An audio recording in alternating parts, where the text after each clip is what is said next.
시청자 여러분 안녕하십니까. 신인균의 군사TV 디펜스 브리핑입니다. 저희 국방TV, 군사TV 커뮤니티 공지를 통해서 알려드린 바와 같이 병상에 누워 계신 신인균 대표님을 대신해서 당분간 진행을 맡게 된 편집국장 이희로입니다. 저희 국방TV와 군사TV는 신 대표님께서 병상에서 일어나실 때까지 당분간 제가 비상체제로 진행을 맡게 됐습니다. 대표님보다 매끄럽지 못한 진행과 영상의 화질에 대해서 미리 양해의 말씀을 올리면서 당분간 최선을 다해 대표님의 빈자리를 메울 수 있도록 노력하겠다는 약속의 말씀과 함께 뉴스 시작하도록 하겠습니다. 먼저 첫 번째 소식입니다. 경제 사정도 좋지 않은 이집트가 최근에 우리나라와 K9 자주포 현지 면허 생산 계약을 체결했었죠. 이 나라가 지금 전투기부터 시작해서 전차, 자주포, 미사일, 군함 정말 대량으로 사들이고 있는데요. 대체 왜 이렇게 갑자기 군비 증강을 하는지 모르겠습니다. 이 이집트가 미국에서 대량의 대전차 미사일을 도입한다는 소식입니다. 이집트가 최근 세계 각국에서 무차별적으로 무기 체계를 사들이며 주목을 받고 있는 가운데 미국에서 무려 5,000발의 구형 토 대전차 미사일 구매 요청을 승인받은 것으로 확인됐습니다. 도대체 이 미사일을 어디에 쓰려는 것인지 궁금증이 커지고 있습니다.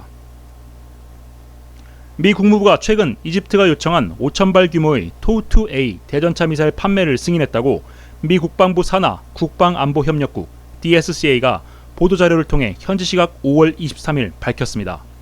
DSCA는 보도자료를 통해 이집트가 요청한 토2A 대전차 미사일 5,000발과 각종 지원 장비 판매가 승인됐으며 거래 규모는 6억 9,100만 달러에 달한다고 밝혔는데요. 이번 거래는 하나로 8,748억 원에 달하는 엄청난 규모입니다. 문제는 도대체 이집트가 왜 이런 거액을 들여 구형 토미사일을 구매했느냐 하는 것입니다. 미군 분류명으로 BGM-71E 토2A는 반응 장갑을 장착한 전차를 파괴하기 위해 텐덤 구조의 탄두를 적용한 개량형입니다. 1987년 등장했고 이 모델은 무려 35년이나 된 나쿠 모델입니다. 이 미사일은 우리 군에서도 도태되고 있는 구형 모델인데요. 사거리는 약 4km, 관통 능력은 균질 아변 강판 RHA 기준으로 약 900mm 수준입니다. 최근 생산되고 있는 발사 후 망각, 즉 파이어 앤 포겟 방식의 대전차 미사일과 달리 세미 오토매틱 커맨드 라인업 사이트, 즉 미사일이 명중할 때까지 사수가 조준기로 표적을 조준하고 있어야 하는 반자동 시선 유도 방식의 미사일이어서 생존성이 취약하다는 평가를 받고 있는 모델입니다. 이집트는 최근 우리나라와 K9 자주포 도입 계약을 체결하고 K2 전차 구매도 추진하는 등 지상군 전력 강화에 박차를 가하고 있는데요. 서부 지역의 리비아 내전도 상당 부분 정리가 됐고 이스라엘과의 관계도 크게 좋아진 상황에서 도대체 왜 이런 무리한 군비 확장을 벌이고 있는 것인지 모르겠습니다. 네, 이번에 이집트가 도입한 토2A 대전차 미사일 1980년대 후반에 등장해서 현재는 굉장히 구식화되어 있는 미사일입니다. 이 대전차 미사일 굉장히 특이하게 생겼습니다. 자, 이미지를 먼저 보시면 전방탄두와 본탄두로 구성되어 있는데요. 최근에 우크라이나 전쟁에서 러시아군 전차들의 사진을 유심히 보신 분들은 아시겠지만 이 전차들은 생존성 향상을 위해서 본장갑 외부에 이렇게 레고 블럭처럼 생긴 반응장갑을 덕지덕지 붙이고 있습니다. 이 반응장갑은 적의 미사일에 맞으면 스스로 폭발해서 그 폭발 화염으로 적 미사일의 메탈 제트를 날려버리는 역할을 하는데요. 이를 통해서 적 대전차 미사일의 관통력을 획기적으로 감소시켜주는 그런 역할을 합니다. 토2A 미사일은 이러한 반응 장갑이 굉장히 많이 배치되기 시작한 1980년대 중후반에 나왔는데요. 그 당시까지만 하더라도 굉장히 우수한 무기였음은 부정할 수 없지만은 현재 관점에서 보면 대단히 낙후된 무기다 이렇게 볼 수 있습니다. 왜 낙후됐냐면 자, 이 사진 한번 보시겠습니다. 자, 이 사진은 토2 같은 유선 유도 방식, 사클로스라고 하는데요.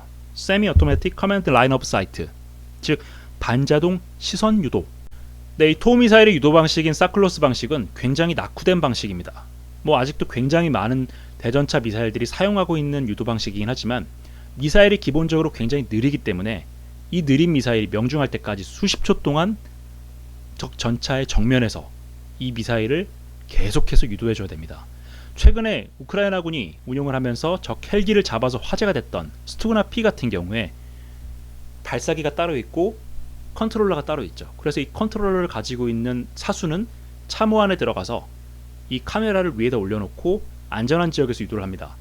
그런데 토미사일 같은 경우에는 여기 사진에서 보시는 것처럼 사수가 드러난 공간에서 적 전차를 향해서 평행선상에서 계속 보고 있어야 합니다.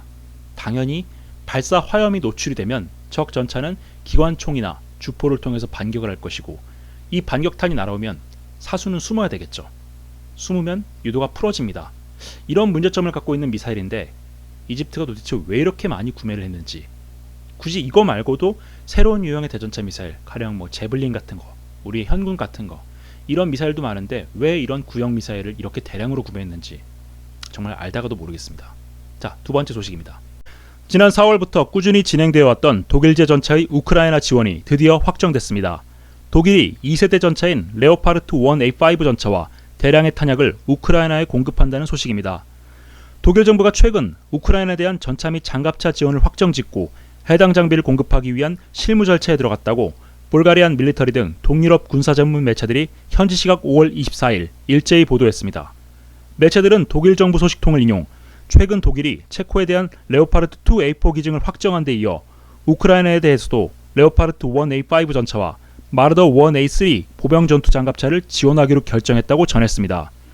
냉전 시절 독일의 주력 전차이자 서방의 주력 전차로 무려 4,700여 대가 생산된 레오파르트 1 전차는 42.2톤의 덩치로 장갑 방어력은 상당히 약한 편이지만 우수한 민첩성과 화력을 바탕으로 T-72급 전차와 충분히 상대가 가능하다는 평가를 받고 있습니다.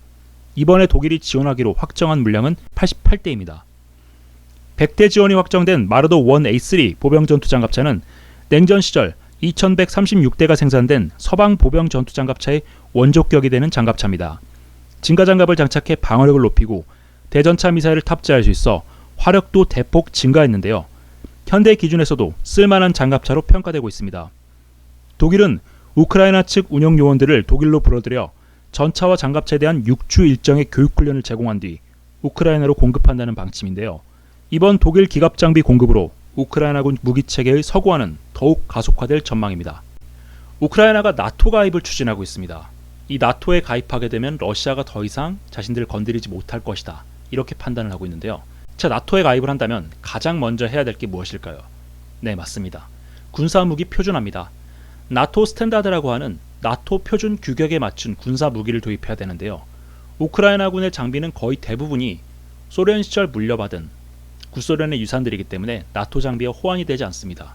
그래서 최근에 체코, 슬로바키아, 폴란드 같은 동유럽 국가들이 우크라이나의 무기체계를 지원할 때 과거 소련 시절에 받았던 그런 무기들을 집중적으로 지원하고 있는 것도 바로 이러한 맥락입니다. 자, 그런데 이제 서서히 조금씩 그 판도가 바뀌고 있습니다. 동유럽 국가들이 가지고 있는 구소련제 장비들은 그 수에 한계가 있습니다. 하지만 독일이나 프랑스, 영국, 미국 등이 가지고 있는 이 구형 장비들은 우크라이나가 나토 표준으로 천천히 넘어올 수 있도록 하는 굉장히 좋은 유도자가 될 겁니다. 레오파르드 1A5는 42.5톤, 즉 현대 기준에서 보면 굉장히 가벼운 전차고, 장갑제도 우리가 알고 있는 복합 장갑이 아니라 일반 주조제 장갑입니다. 그냥 어떤 대전차 무기든 맞기만 하면 박살나는 전차인데요. 레오파르드 1A5가 처음에 설계될 때 그 당시만 하더라도 설계 사상은 뭐 기동속으로 피하면 되지, 이런 사상이었기 때문에 아마도 우크라이나군은 이 전차를 대평원 지역에서 치고 빠지는 식의 기동전 자산으로 사용할 가능성이 매우 높습니다. 마르도 1A3도 마찬가지입니다. 이 장갑차는 나토 보병 전투 장갑차의 아버지다, 이렇게 부르는 장갑차인데요.